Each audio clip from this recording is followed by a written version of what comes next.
Russia and China. If you think about it, Russia is more of a threat to China than the United States is, okay? Does that make sense? Historically, Russia and China fought wars, many wars over the border, okay? So if you become friends with China, then Putin needs to take the defensive and focus more on protecting the Russia-China border. Okay? Does that make sense? Because right now, Putin can just focus on the offensive. But if China is on the side of the United States, then Putin is forced on the defensive. Okay? Does that make sense? Okay. Any more questions? Yeah, Peter? Recently, I heard that China dumped the largest U.S. bonds. That's right. In May. That's right. That's right. So basically, what's been happening is China is now no longer buying U.S. dollars. And it's transferring its U.S. dollars into gold, okay? So China is encouraging everyone to buy gold. Don't buy any more U.S. dollars, guys. Buy gold, all right? And the reason why is because America's debt is a huge problem for America. And the only way for America to sustain its debt is if China continues to buy U.S. debt, okay? Does that make sense? Okay, but that's a great point, Peter. Any more questions before I continue? What's the incentive for China to have a closer relationship with Russia? Okay, so Jack asked a great question. All right, it makes sense for China and the United States to be friends, right? Because China exports a lot of commodities to the United States. The United States is a huge market. The United States also provides China with a lot of technology, right? And Jack asked a question, why would China want to be friends with Russia? And the answer is because China right now feels threatened by the United States, okay? The United States is launching an economic war against China. And if you look at a map, okay, China is surrounded by U.S. military bases.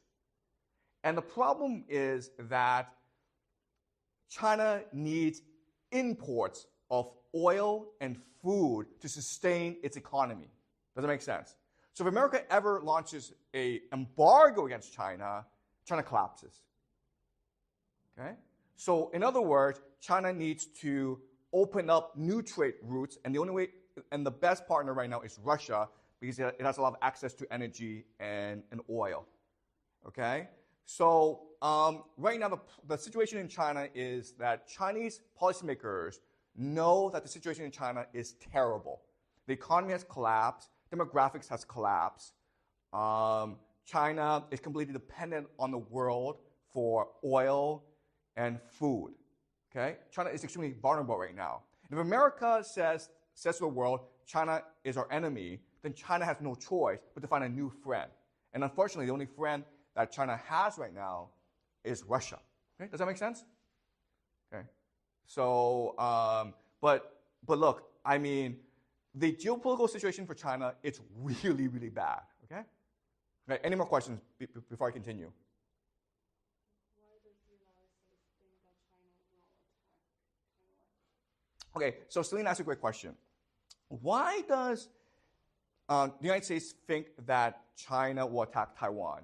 And the answer is that America is always looking to start new wars, okay? It has something called the military-industrial complex. And America is always fighting wars. So to justify all this defense spending, it needs to find new enemies. And it believes that the greatest threat to the American empire right now is China, even though, by the way, there's no evidence this is the case, okay? Right now, the relationship between the United States and China is China sends America a lot of cheap goods, and the U.S. gives China a lot of U.S. dollars. Okay? So basically what's happening is that the Communist Party is storing the wealth of the Chinese people in American banks. This is a great deal for both America, Wall Street, and the Chinese Communist Party, okay? So there's no reason for these countries to be in conflict with each other, but unfortunately, the American policymakers always need an enemy to justify the incredible amount of money they spend on defense. Okay, does that make sense? Okay, any more questions before I continue? Will the U.S. need Excuse me? Like in their understanding, what will they lose if they cannot take over like Taiwan? I didn't understand the question. So can you repeat that? Like, the United States think that China will attack Taiwan, and what do they think they will lose if China attacks Taiwan? Oh, that's a great question. So what happens if China takes over Taiwan? What does America lose? And the answer is like not that much, okay? You can make the argument that Taiwan has a semiconductor industry, but guess what? You can move that semiconductor industry elsewhere, okay? For America, it's just one of face. You understand? America doesn't really lose anything if China takes over Taiwan. But for America, it's the empire. It has hubris, and therefore it must save face. Right? Does that make sense? All right. All right. So this is Putin's plan to destroy the American empire. And so the question then is, well, this makes Putin a genius. So how is he able to do this?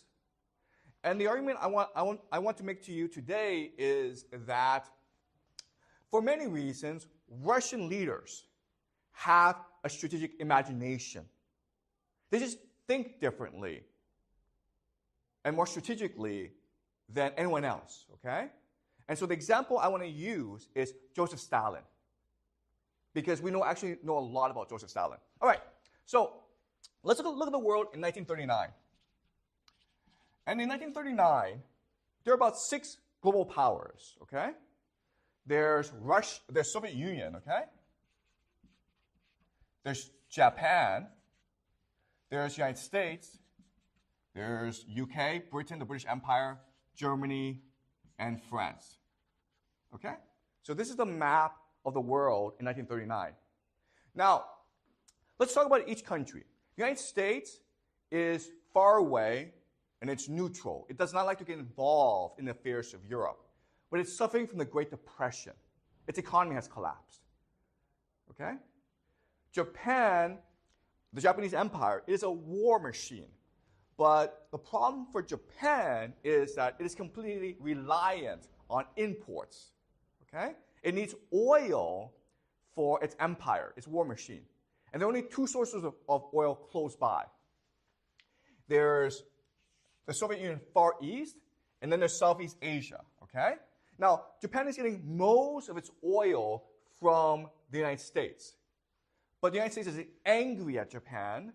Why is the United States angry at Japan? Do you guys know? Exactly, okay, because Japan invaded China. And the United States doesn't want that, okay? So it's very likely that the United States will eventually cut off all exports to Japan. And so Japan has a choice. You can either invade here or you can invade here. But those are your 2 choices, okay? That's Japan. You can either invade the Soviet Union or Southeast Asia. Okay, the Soviet Union is a communist country. And for the past 20, 30 years, it's been trying extremely hard to industrialize. But it's hard to industrialize because, first of all, no one wants to trade with the Soviet Union, okay? So they can't get any resources. The Soviet Union is still very much an agricultural nation. And the Soviet Union doesn't really have that much technology and expertise, okay? It doesn't really have that much human capital. So the Soviet Union, it's a huge country. It's the world's largest country. It's an empire. But in terms of manufacturing and technology, it's behind the West, okay? Now, in Europe, there are 3 nations. You have France, Germany, and the UK. The UK is an empire. Okay? It has colonies all around the world. Germany lost World War I, and so it has to pay all these reparations to UK and France. Okay? And now Hitler is in power, and Hitler is determined to reunite Germany, okay? Because Germany lost a lot of land because of World War I, okay? So he wants to reunite Greater Germany, okay? That's his ambition. It's not to conquer the world, it's to reunite Germany, all right? And then you have France, which is the weakest of all these powers, but it still has an empire, okay? So looking at a map in 1939, and we use game theory, what should be happening, or what should happen maybe 5 years from now, 1945, okay? Let's use game theory to map out what should be happening, or what will happen, given this map, and given the individual players, the interests of these different nations. What do you expect to happen? Who does everyone hate? Who does everyone hate? Who does everyone want to go invade?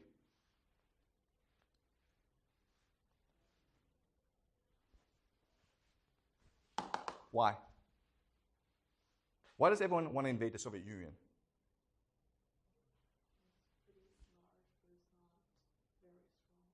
Okay, yes, first of all, it has a lot of resources, and it's not that strong, okay? That's the first reason. But there's actually a better reason why everyone wants to attack the Soviet Union. Why? What's happening internally in the United States right now? The Great Depression. What ideology is a threat to the American government? Communism, okay, do you understand? So there's a global communist movement in the 1930s that's very, very powerful. In fact, in the 1930s, and you guys don't know this, but America was on the brink of revolution, okay? The communists could have any time took over America if America failed to stop the economic bleeding that was happening, all right? So everyone was afraid of communism. Japan would have loved to invade Soviet Union because Japan hates communism, and Soviet Union has a lot of oil, right? So here comes Japan. Germany would love to destroy the Soviet Union because Nazis hated who the most? Who did Nazis hate who the most? Why did they hate Jews? What did Hitler believe about Jews? Okay, they control the world economy, but there's actually a better reason why he hated Jews. What's the problem with Jews? Okay, you guys don't know this, but they were all communists, okay? Hitler thought that all Jews were communists. So Hitler hated, first and foremost, communism, okay? Nazism hated communism the most. So Hitler wanted to invade the Soviet Union. How about France and the UK? How about France and the UK? What did they want to do? Who did they hate? Russia, right? Soviet Union. United States? Sure, why not? Okay, do you understand? So 1945, if we use game theory, okay, we should have expected that Soviet Union would have been partitioned into different countries, okay? These powers would have invaded the country together and colonized the Soviet Union and destroyed the threat of global communism once and for all, okay? Does that make sense? But that's not what happened, right? That's not what happened. What happened was that in 1939, Hitler invaded Poland, okay? And the moment that Hitler invaded Poland, France and Britain declared war on Germany. And then Germany defeated France and Britain, okay? Britain was forced to return to its island, but Churchill refused to seek peace with Hitler. In fact, Hitler tried to seek peace with Churchill 7 times. And each time, Churchill was like, go to hell. We're going to fight this war till the end. Why was Churchill so angry at Hitler? What happened?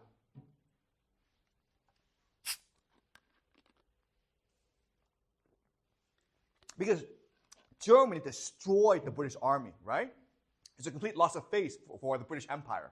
So Churchill was very, very angry at Hitler, and Churchill refused to ever negotiate with Hitler. In fact, Hitler sent this emissary called Rudolf Hess to Britain, to Scotland, to negotiate a truce, and Churchill just put him in prison. Okay? But what's the irony of all this? Germany invades Poland. What does Germany invade Poland? Do you guys know? Have you guys studied this history? Okay. It's because of something called the Molotov-Ribbentrop Pact. So this was an agreement between the Soviet Union and Germany to partition Poland into two. Do you understand? So Germany and the Soviet Union invaded Poland together. The Soviet Union attacked from the east, and the Germans attacked from the west. But what happened was Britain and France declared war on Germany, but not the Soviet Union. Okay? That's pretty clever, Staljn, don't you think? In fact, you can make the argument that if this thing was not signed, Hitler would not have attacked Poland. Okay? And the reason why is, the other thing about this pact is that Soviet Union agreed to give Germany resources for its war machine, oil and food and other inputs. Okay? Does that make sense? Because remember, the Soviet Union has the Ukraine, which produces a lot of food and oil. Okay? Does that make sense? All right? Next thing that happened was that in June 1941, Operation Barbarossa. So Hitler invades the Soviet Union, okay? And if you read history, anyone will tell you that this Operation Barbarossa was a tremendous success for Germany and a strategic failure for the Soviet Union. It was a grave mistake, strategic blunder for Stalin, okay? What did Stalin do wrong? Well, first of all, he refused to defend the border. Okay? There were 4 to 5 million Soviet troops at the border defending the Soviet Union, but they were given direct orders not to provoke the Germans. You understand? If the Germans fire at you, don't fire back. And because of this order, the German army, which was about 3 to 4 million, was able to overrun the border and almost reach Moscow. Okay? That was a grave mistake on the part of Stalin. Second is that Stalin ignored intelligence. Okay? There was a lot of intelligence that said that Germany was going to invade the Soviet Union. How could you hide the fact that you have 4 million troops assembled to attack the Soviet Union, okay? So there's a lot of intelligence going to Stalin and telling Stalin, hey, the Germans are coming. And Stalin said, nope, I refuse to believe this intelligence. In fact, you had German soldiers desert the German army, swim across the river to the Soviet side, and tell the Soviets, hey, my comrades, the entire army is about to attack you. And the Soviets shot these German soldiers because they thought these German soldiers were spies. Okay? So Stalin ignored intelligence. The third thing that Stalin did was, before the outbreak of war, he purged the Red Army, the Soviet army, of its leadership of generals. Okay? So the top generals of the Soviet army, the Red Army, were all dead or in prison because Stalin got rid of them for not being politically loyal enough. Okay? But the fourth thing is, why did Stalin do this? And the answer is, what historians will tell you is that Stalin trusted Hitler. Okay? This was the ultimate mistake that Stalin made. Stalin believed Hitler was his friend. He believed that Hitler would never invade him. Okay? And so this is what you're taught in history class. When you go to the United States, you'll be taught this. When you go on the internet, you'll be taught this, okay? This is completely wrong. This analysis is completely wrong. All right? So we're going to use game theory to understand why this is wrong. All right. So using game theory, let's look at 4 possible scenarios, okay? Scenario A is Soviets attack first, and they encircle Berlin. Second scenario is Soviets attack, okay, and they're stopped at the border. Scenario C is Germans attack, and the Soviets stop them. Okay? And scenario C is Germans attack, and they reach Moscow. Okay? Which is actually what happened. All right? So these are 4 possible different scenarios that could have happened in June 1941. All right? Remember that there were 4 to 5 million Soviet troops at the border. Okay? What were they doing there? They were about to attack Germany. The Soviets had a plan to attack Germany. But the Germans struck first. Okay? So let's look at these 4 possible scenarios and see what happens. First scenario is the Soviets attack Germany first and they reach Berlin. What happens now? What happens now? What do all the other countries do? Yes, do you understand? Stalin reaches Berlin, boom! Japan comes from the east. Britain comes to the aid of Germany. The United States comes to the aid of Britain. All the world unites against the Soviet Union. Okay? So what would happen in this war? The Soviet Union loses this war. Do you understand? Okay? Now let's look at B. The Soviets invade, but the Germans stop them at the border. Okay? Now what happens? Now what happens? Yeah, so Japan still invades, okay? And Britain starts to negotiate with Germany and seek a peace. Because Britain cannot afford for the Soviet Union to overrun Germany because then communism takes over Europe. Does that make sense? Okay? So in B, we can't say that Soviet Union would lose, but they would not win the war, okay? You understand? So B is not that good either. Now let's look at C. The Germans attack, and the Soviets hold them at the border. Now what happens?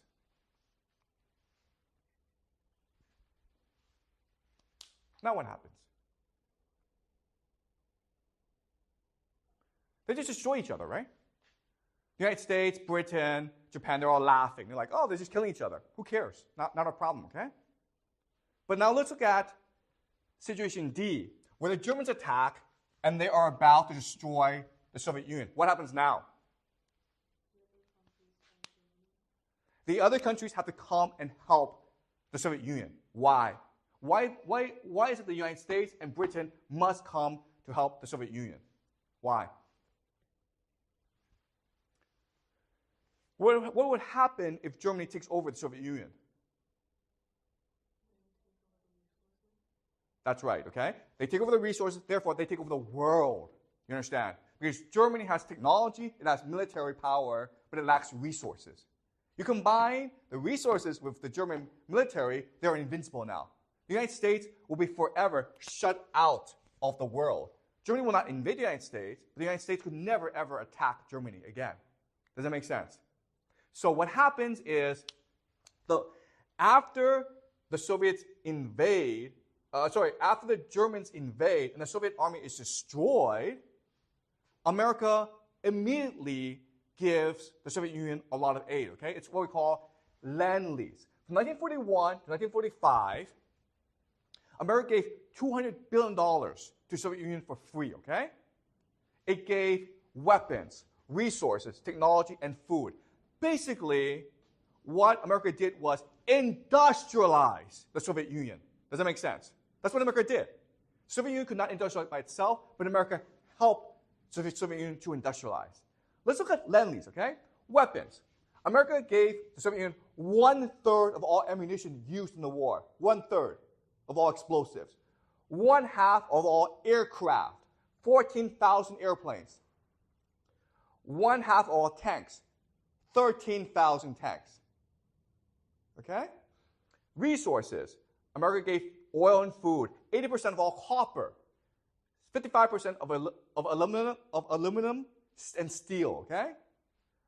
Technology. America gave the Soviet Union radio technology, radio communications, railroad, transportation, heavy industry, and lots of food. Okay? In other words, America basically built the Soviet Union in heavy industry for it. Okay? Does that make sense? And also, At the end of the day, what the Soviet Union can do is reverse engineer all this technology and build its own industry. Does that make sense? Okay? So Lend-Lease really turned the Soviet Union into a superpower. And Stalin could get all this for free because America could not afford for the Soviet Union to lose the war. Okay? What's the other benefit of having the Germans attack first and almost destroy Moscow? What's the other benefit? And Stalin really needed this. This is actually more important than Lend-Lease, which is what?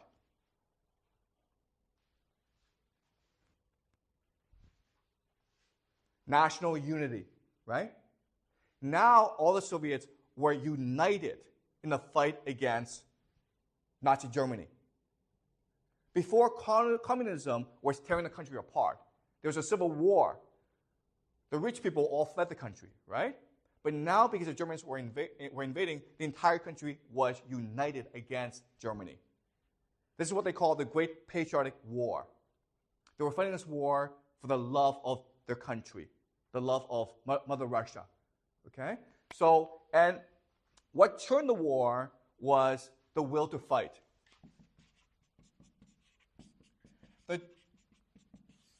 The Russians lost 26 million people in the war. That's a lot of people. But by losing this many people, it made the entire nation refuse to surrender. They had the will to fight, okay? Much more so than the Germans. Does that make sense?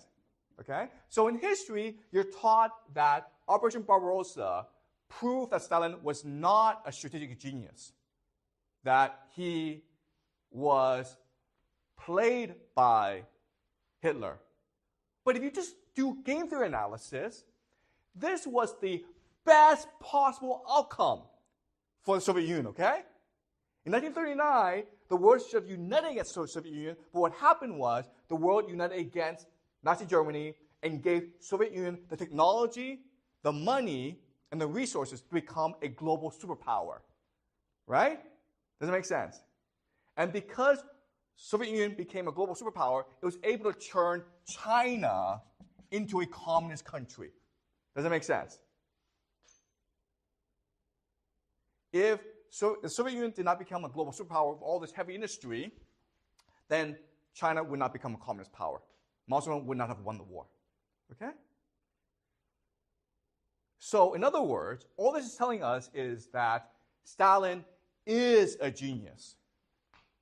He turned a losing war into a winning war. Okay? So, the last thing I want to do is, okay, fine. How was Stalin able to do this? What makes the Russian imagination different from the Western imagination? Okay? So I would say three things. The first thing is just intuition. And intuition means that Putin and Stalin, they're able to read the political winds, okay? They're able to sense the mood of the world. The German word for this is Zeitgeist, okay? Spirit of the times. But they're able to sense the mood of the world, okay? Putin knows that the American empire is about to die. And so he feels emboldened to act, okay? So it's intuition. Second is imagination.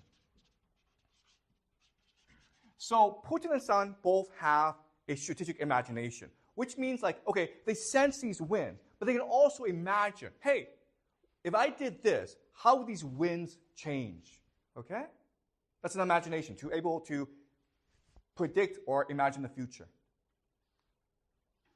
And the last thing, which is the strangest of all, is multiple personalities. Meaning that Putin and Stalin are such brilliant men that they embody multiple personalities in them. And that's why they're so unpredictable. All right? So the example is this. Everyone says that Stalin trusted Hitler. So Hitler played Stalin. But if you just analyze the game, okay, then the conclusion is Stalin played Hitler. You understand? Hitler did everything that Stalin wanted him to do. Hitler invaded Poland, which caused France and Britain to declare war on him. Okay? Then Hitler attacked Soviet Russia, which brought America into the war and helped the Soviet Union become an empire. You understand? So Hitler was completely played by Stalin. And the answer is, so the question then is, how? Okay? Because in June 1941, Hitler did not have to invade Soviet Union, okay? He could have waited for Stalin to invade him. Then the opposite would have happened, right? Then America would have joined the war on Hitler's behalf. And they would have defeated the Soviet Union, okay? So what convinced Hitler to do the most insane thing and invade Russia first? And the answer is Hitler trusted Stalin. Okay, does that make sense? All right? So imagine this. Hitler and Stalin, they're having drinks, okay? They're both drunk. And they're on the porch, and they're staring at the mountains and the moon, okay? And Stalin and Hitler are talking. And all Stalin has to do is say 3 words. And then Hitler is like, I'm going to come and invade you. What are these 3 words? How can Stalin get Hitler to invade Russia? What are the 3 words that Stalin can say to Hitler?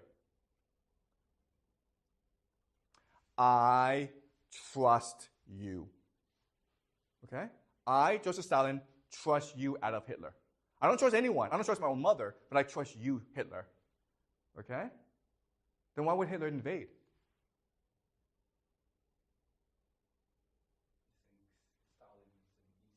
Exactly, okay? Because Hitler thinks now that Stalin is an easy target, as Jacques says. Stalin is a sheep. I, Hitler, am a lion. I'm a wolf. You're a sheep. Therefore, I eat you. You understand? Okay? But Stalin could only do this if he had multiple personalities. Okay? Stalin had to be a sheep in front of Hitler. He couldn't pretend. He had to be. Does that make sense? Okay? So these 3 things are the Russian strategic imagination. The ability to feel the political winds of the moment. The ability to prophesize and predict. The ability to be multiple individuals at once. And that's how Stalin was able to win World War II, and this is why Putin will be able to destroy the American empire. Okay? Any questions? Okay, so Celine asked the most important question, okay? Why are the Russians different? Okay, all right.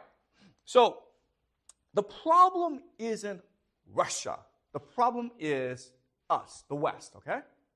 So when we talk about the West, Western thinking, it comes from British thinking. And there are 3 distinct characteristics of British thinking that's different from Russian thinking, okay? All right, let's look at British philosophy versus Russian philosophy, all right?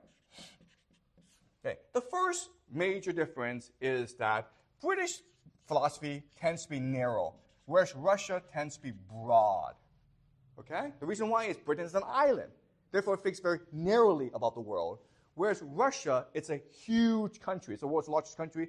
Therefore, it thinks very broadly about the world. And to understand the difference, what you do is you read British literature and compare it with Russian literature, okay? Russian literature, you have Leo Tolstoy, right? War and Peace. And Anna Karenina, okay? These are very huge epics. And then British literature, you have Jane Austen, Thomas Hardy. They're great, okay? But they're very narrow in their focus. Okay, so that's a first big